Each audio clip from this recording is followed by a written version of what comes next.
Cielo tu,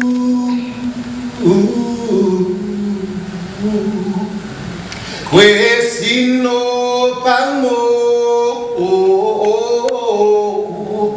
shanno quemi santi, shanno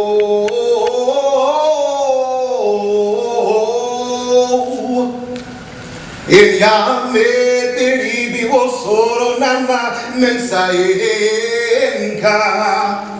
il yame derivi wo solo nama mensaenka.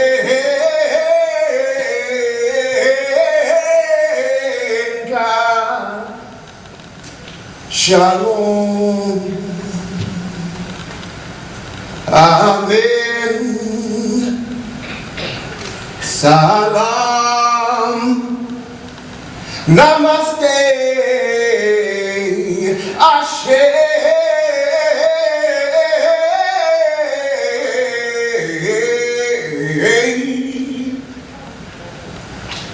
I am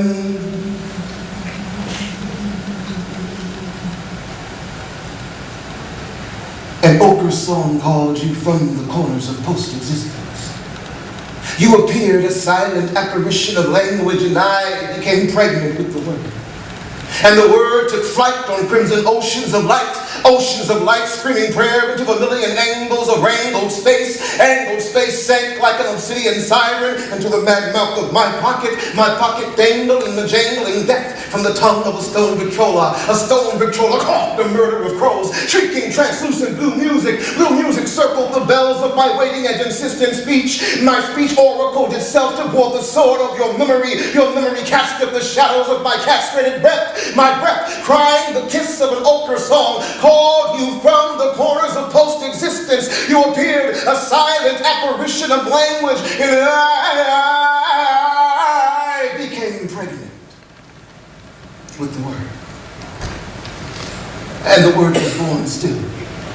The word was still born. The word was born still in the center of turbulent awakening. The word became sunlight, carving her arpeggio into the archipelago of flat unfolding blackness. The word became the shards of dead stars that bled the egg of plant and planet. The word became the misspelled literature of trees caught in the abysmal womb of the eye. The word became the silent hymn now seen in the ancient azure stone, and I saw the word, knocked up, snorting her death in syllables, drinking her liver in the dilapidated taverns and cities without nuance or name. The word there, her fingers bleeding blood red and raw from clawing the insides of 40-ounce coffins, severed the leg of the X, manifested itself as man-riddled 41 times by the mystery of lead, left to die, eyes open, watching while life bled from a hole in her head, back to the eye.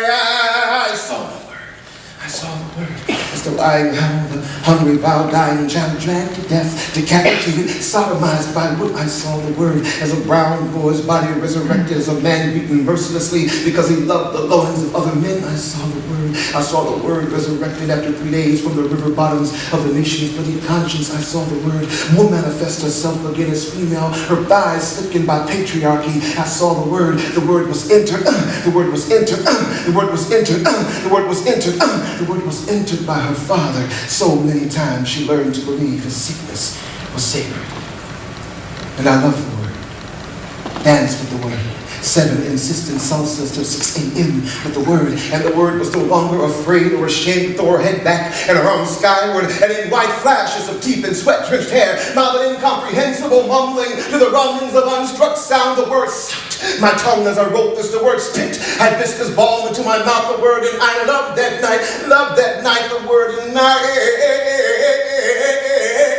came unto, crying and died inside the word that night, and the word became pregnant with the word grew inside the word gave birth, the word gave birth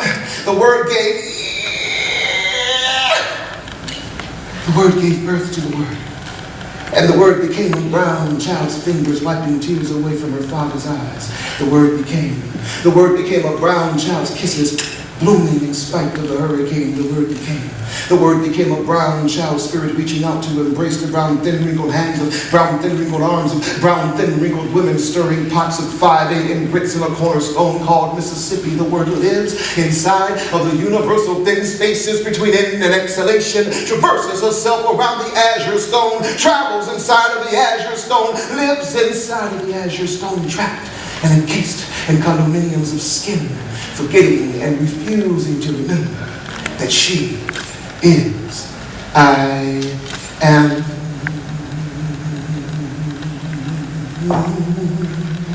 She,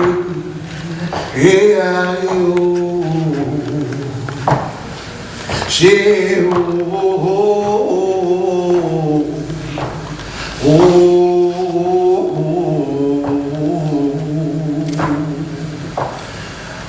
Oh Lord, bless this ship that sails its sacred voyage. May its crew return safely from the water, with sugar for our teas, gold for our coffers, and savages for our church to save. Amen. The Cora, the Adelaide, the Concord, the Triton, the Hope, the ship, the ship, the ship. The ship came like empty belly.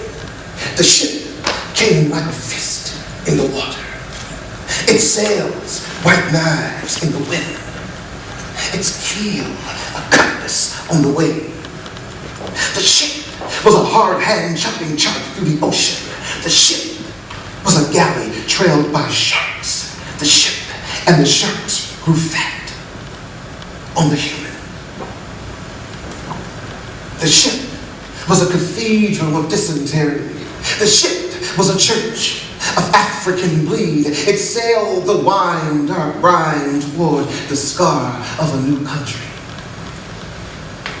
The wanderer, the Clotilde, the wildfire, the blessed. The ship. The ship. The ship came like a pit of moans, floating black flesh into fear and quiver. It came with decks of rape-torn women tossed from lust to lust, while deep in its cramped bowels, a child spooned into the shape of someone's prophet, writhed on a blanket of excrement, is led shackled to another child, shackled to another child, shackled to another child, shackled to another child, rotting like strange fruit. The troubadour, the salamander, the tekora, the desire, the jessel. Warning, warning, warning, when you touch the wrecked wood of a slave ship, the secret ear will open slowly, open like some voice must have opened there in the dark miasma, so wretchedness could rise into a song when you listen. There is a voice trapped in the wood, a cry that brings out an ancestral memory. It is the sound of hallways moving junkies sick through Charlie Parker's home. It is the sound of Nina Simone. It is to understand that she is both the whip across the back and the medicine that heals the flesh whole. When you touch the wrecked wood of a slave ship, it is to understand and become the slave ship. To understand what it means to move from daylight to sunlight while the sickness in your belly rumbles to the ground. When you touch